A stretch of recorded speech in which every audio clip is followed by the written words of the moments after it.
you and congratulations, Chair, that you went unopposed. That is something to be proud of. Thank you. I see leader standing. Right Honorable Speaker, I beg to move that debate on the report be curtailed in order for the House to adopt the report. I beg to move.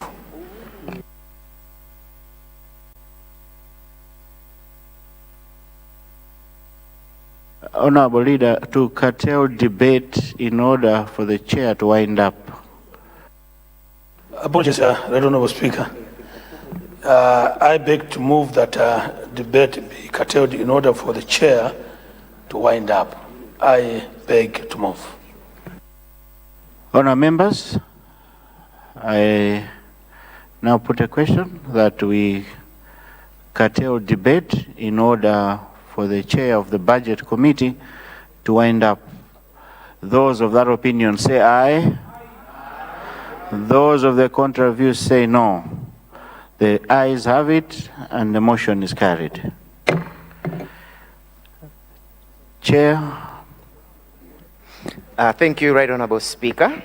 And through you, allow me to thank honourable members from Choro Central and also Dedza Mayani, both of them very youthful, have come a very long way with me.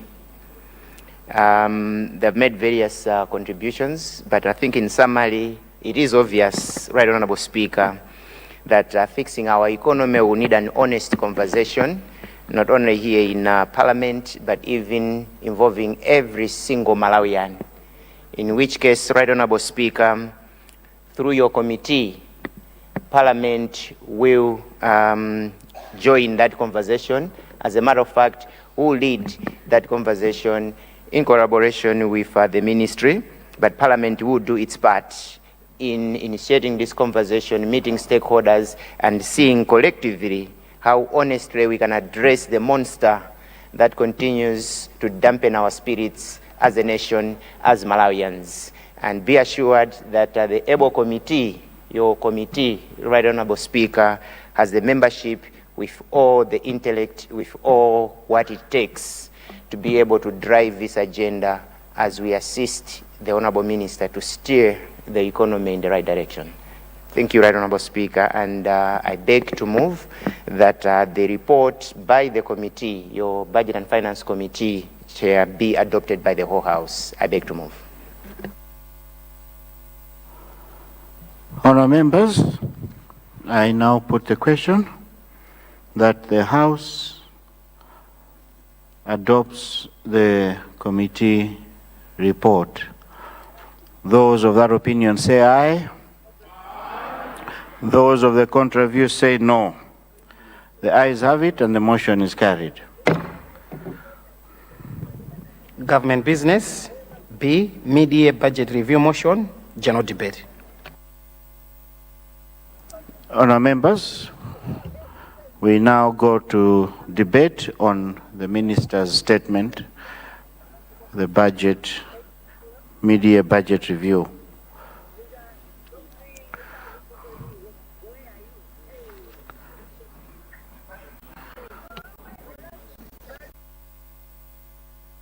Honourable, your constituency? Mzimba West. Mzimba West. Mzimba West. Mzimba West, you have the floor. And after you, there's Rumpi East. Rumpi West, sorry. Mzimba West, then Rumpi West. Right Honourable Speaker, thank you very much for recognizing the people of Mzimba West to contribute in the House, especially on the budget statement made by my senior in profession. Honourable, sorry, is this your maiden speech as well? I have spoken before, Honourable Speaker. However, it was the time I was seconding a motion to debate the SONA. I would be negotiating that I get it as a maiden speech, if you so wish. Honorable Speaker. I'll give you 10 minutes, Honorable. Proceed. Thank you very much for your kindness. Once again, thank you for recognizing the people of Mzimba West to make their contribution. Allow me, Honorable Speaker, having congratulated you before, turn to the Minister of Finance and extend my congratulations to him. Honorable Speaker, before I turn to the budget statement, allow me to also thank the people of Mzimba West for their wise choice to send me here to represent them. These people, if I'm to give them a description, I would say they probably are the best in making choices. But I know I've said this before in the constituency, and this only affirms my area statements with them. Honorable Speaker, the budget statement is very clear on the objective, and the people of Mzimba West have picked that indeed the Honorable Minister is praised with an objective to really create a fiscal space within a very difficult situation that is in.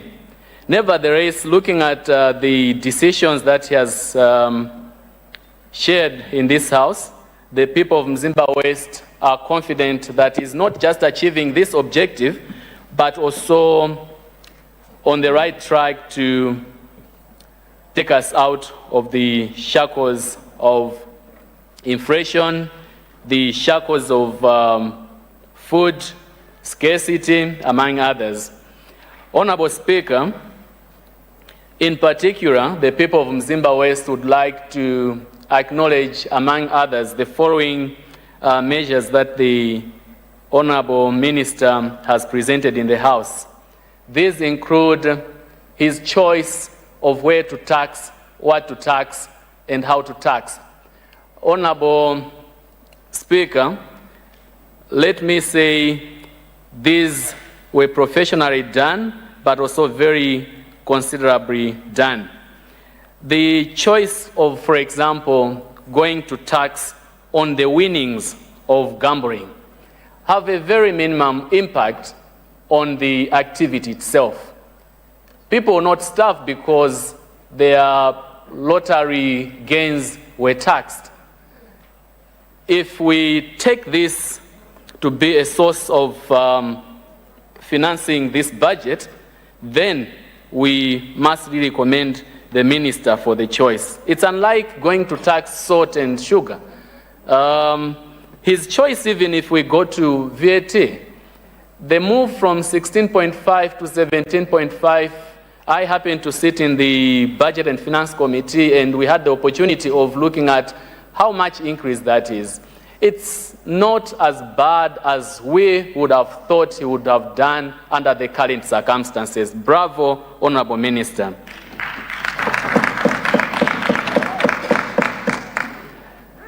Honorable Minister has also presented in this House the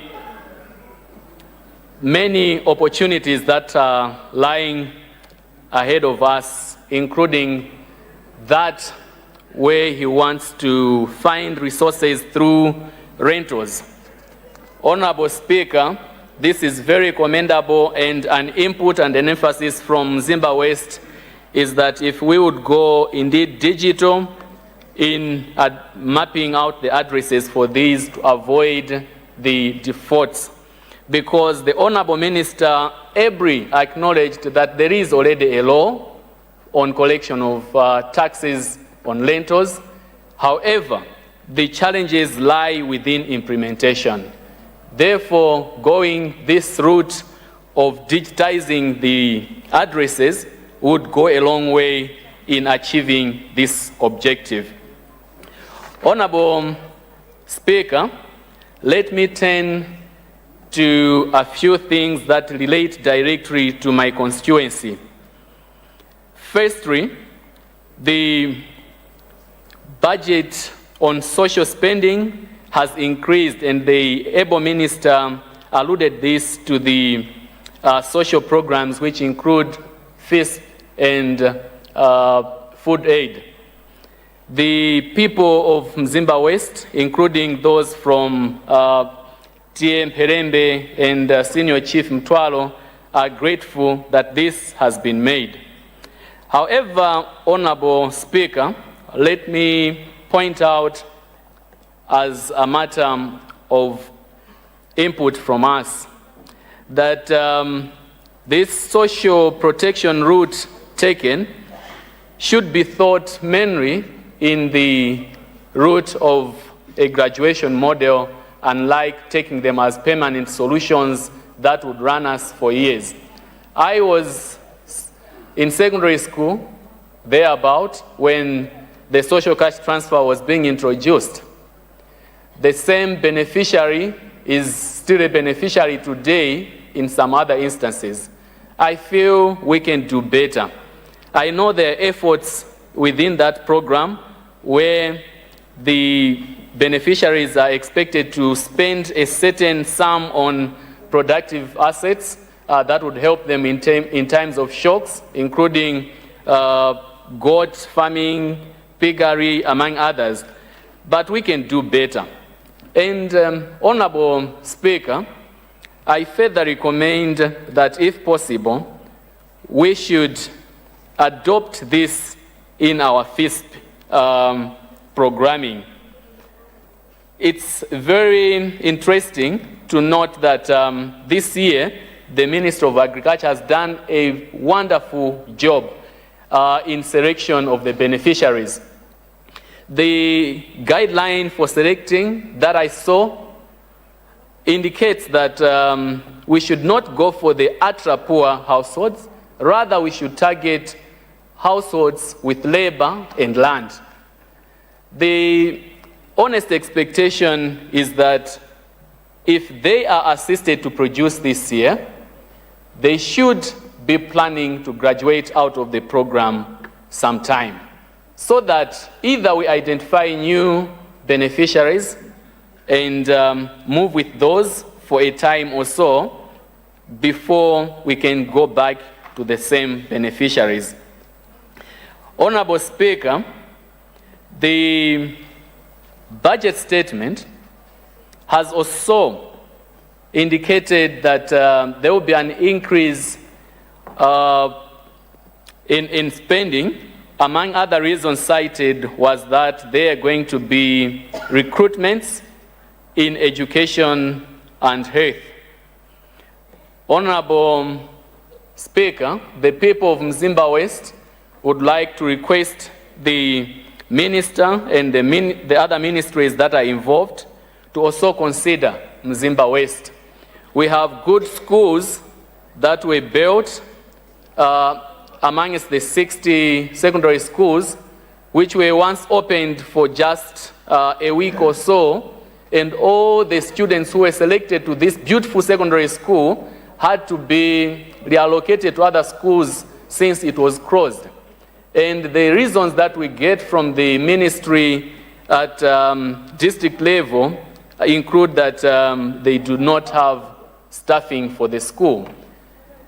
Being the case that the budget has rightly put resources for recruitment of staff in education sector, let this school be considered. And the school in question for records is Kalanga Secondary School.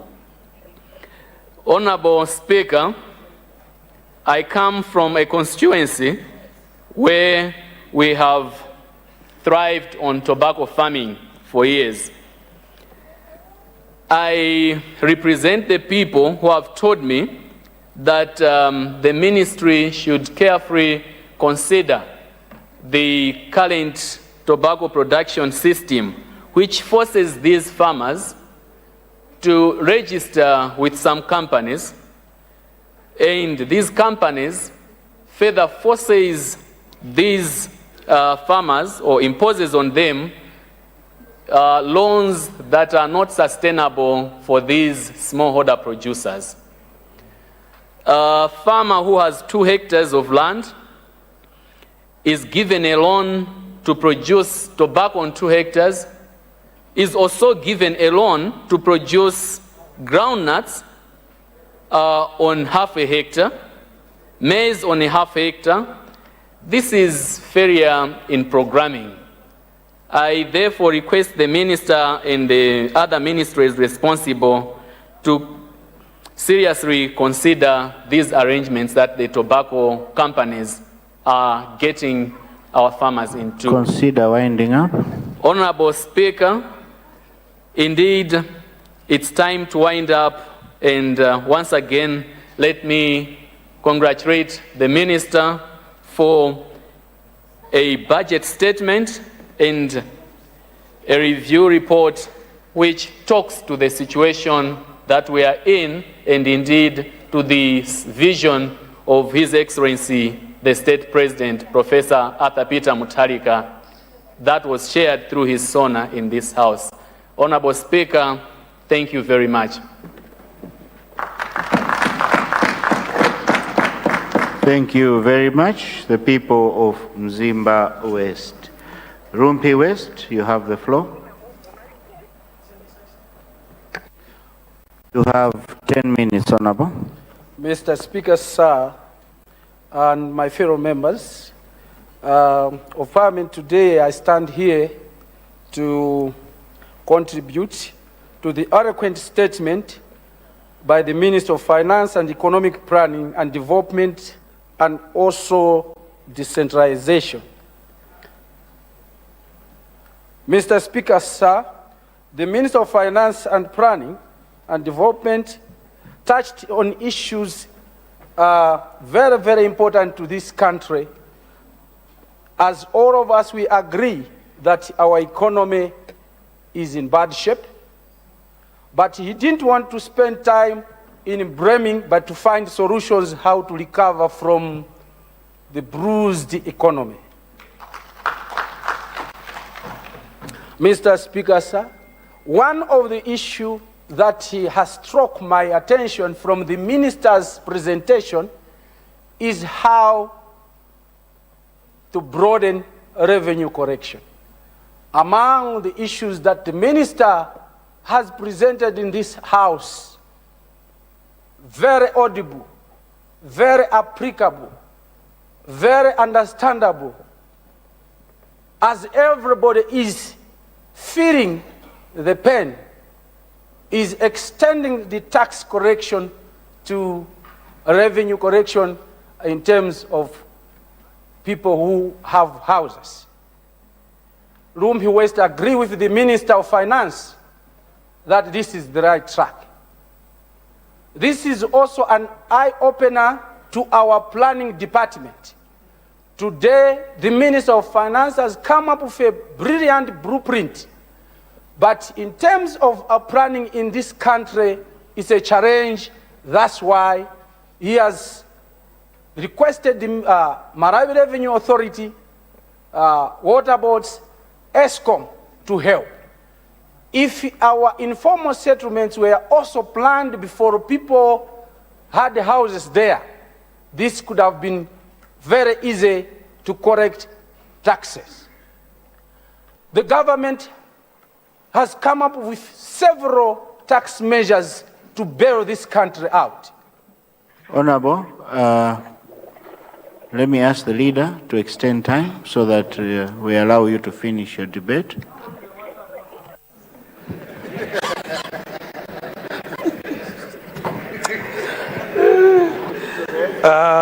Mr. Speaker, sir, I beg to move that time be extended in order to allow the honourable member holding the floor to finish his debate. I beg to move. Honourable members, I now put a question. The question is to allow Honourable Member for Rumpi West to finish his debate, to extend time in order for him to finish debate. Those of that opinion say aye. Those of the contrary view say no.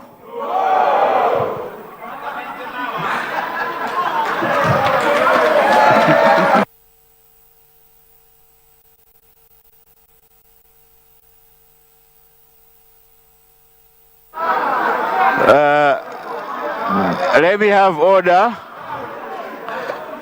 Order, members. The noes have it and the motion is defeated.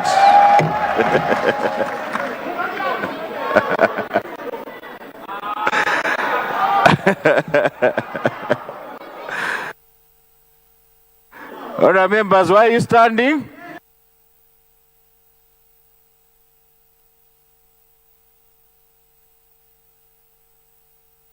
Division granted.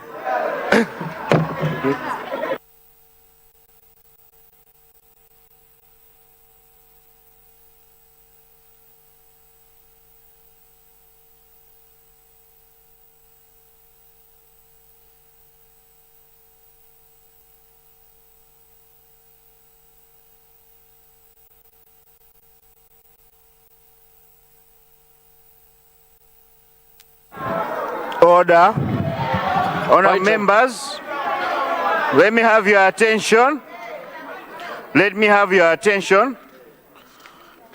Honor members, I guide as follows. The honorable member was remaining with 6 minutes, and will grant him that 6 minutes tomorrow morning in order for him to wind up his debate. Honourable members, I have an announcement. Let me have your attention. On Friday, 21st November 2025, I announced the results of the elections of chairpersons, and as I indicated, we had 2 committees that had not yet finalized with their elections. I wish to inform the House that elections were conducted, and the leadership of these two committees are as follows. Defense and Security Committee, the chairman is Honorable Monica Changanamuno. The vice chair is Honorable Idrissa Ngunga. International Relations Committee. The chairman, chairlady, chairperson, Honorable Francesca Masamba. Vice chair, Honorable Frank Mwenefumbo. Let me take this opportunity to congratulate both the chairs and the vice chairs for the leadership positions, and I wish you well and all the best in your undertakings. Honour members, I now suspend the House. I adjourn the House to tomorrow, 25th of November 2025 at 9:30 a.m. House adjourned. Aya, mazizunguzanuzi adijani suspendi sign die. Chimozi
It's the 2025 Press Experience Malawi Gospel Extravaganza, probably the biggest gospel concert of the year, live at the BICC Lilongwe, 6 December 2025, featuring 28 of Malawi's A-list gospel artists, including Miracle Chinga, Kamuzu Barracks Gospel Singers, Lloyd Perry, Great Angels Choir, Marvelous Deeds, Ande Seko, Maggie Mangani, Norman Perry, Alex Nkalo, Debbie N, Confidence Voices, Bishop